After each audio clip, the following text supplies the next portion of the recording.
On the surface, Ted Bundy was charming, intelligent, and attractive. But beneath this facade lay one of the most notorious and cunning serial killers in American history. This is the chilling story of Ted Bundy. Theodore Robert Bundy was born on November 24, 1946, in Burlington, Vermont. Raised by his grandparents, Ted believed his mother was his sister, a deception that would shape his complex personality. Bundy grew up in Tacoma, Washington, where he displayed signs of troubling behavior early on, including voyeurism and petty theft.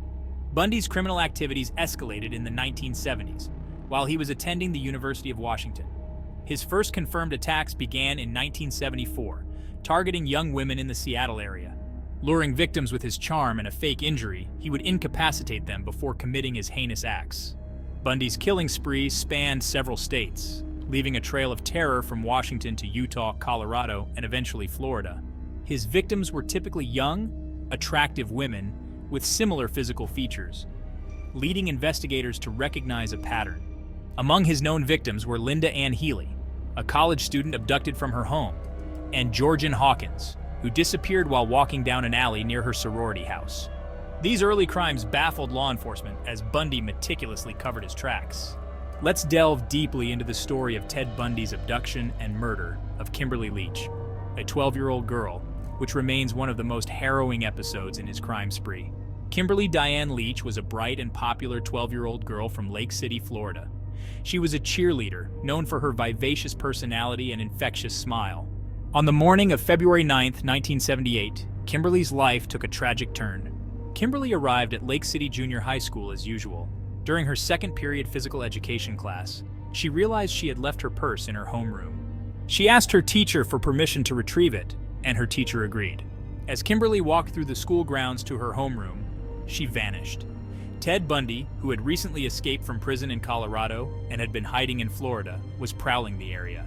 Posing as a firefighter, Bundy lured Kimberly into his van, a white Dodge, under the guise of needing help.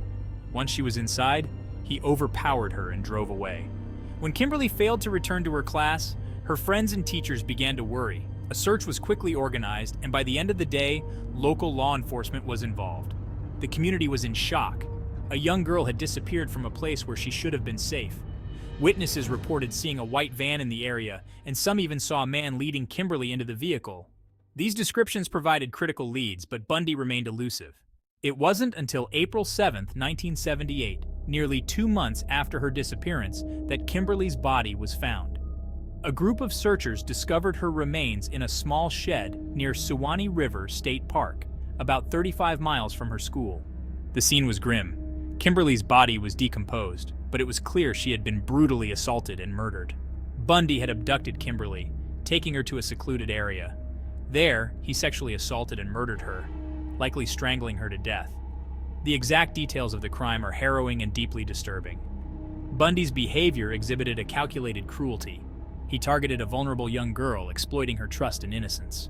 Bundy's capture in Pensacola, Florida, on February 15, 1978, came after he was stopped by Officer David Lee for driving a stolen vehicle. Initially, Bundy gave a false name, but he was soon identified, and his fingerprints confirmed his identity. The arrest was a relief to law enforcement and the public, as Bundy had been on a killing spree across multiple states. Bundy's trial for the murder of Kimberly Leach was highly publicized. During the proceedings, he continued to represent himself, but the evidence against him was overwhelming.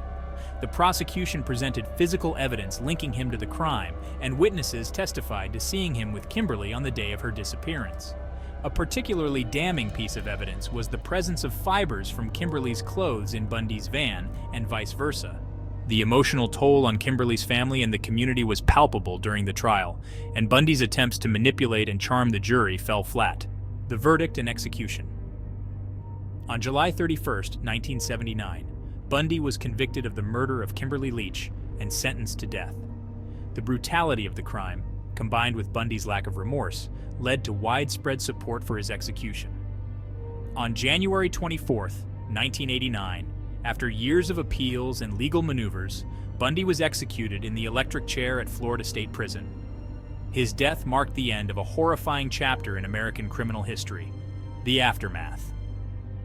Kimberly Leach's murder remains one of the most tragic episodes in Bundy's reign of terror. It highlighted his willingness to prey on the most vulnerable and innocent victims. Her death profoundly impacted her family and the Lake City community, serving as a stark reminder of the evil Bundy embodied. Despite his cunning, Bundy's luck began to wane. In August 1975, he was pulled over by police in Salt Lake City. Inside his car, officers found burglary tools and a crowbar. This arrest linked him to several crimes, leading to his first incarceration. While awaiting trial for the attempted kidnapping of Carol Duranch, Bundy acted as his own attorney, demonstrating his narcissistic confidence. He was convicted in 1976 and sentenced to prison, but this would not be the end of his reign of terror. In 1977, Bundy escaped from a courthouse in Aspen, Colorado, only to be recaptured. Months later, he escaped again, this time from a jail in Glenwood Springs. He made his way to Florida, where he committed his most brutal attacks at the Chi Omega sorority house at Florida State University. In the early hours of January 15, 1978, Bundy bludgeoned and strangled 2 women, Lisa Levy and Margaret Bowman, and seriously injured 2 others. This horrific event shocked the nation and marked the beginning of the end for Bundy. Bundy's final capture came in February 1978 when he was arrested for driving a stolen vehicle. This time, there would be no escape.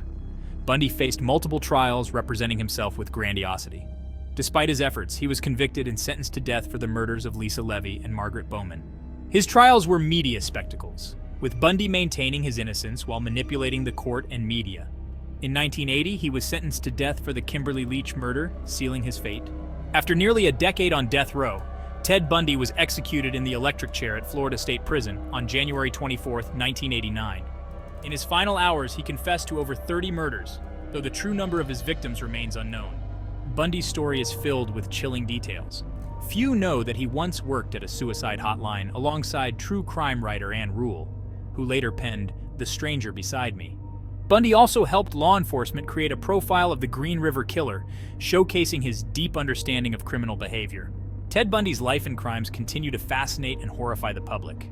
His ability to charm and manipulate, combined with his cold-blooded violence, makes him one of the most infamous serial killers in history. His story serves as a grim reminder of the darkness that can lurk behind a charismatic smile. Thank you for watching. Don't forget to like, comment, and subscribe for more true crime stories.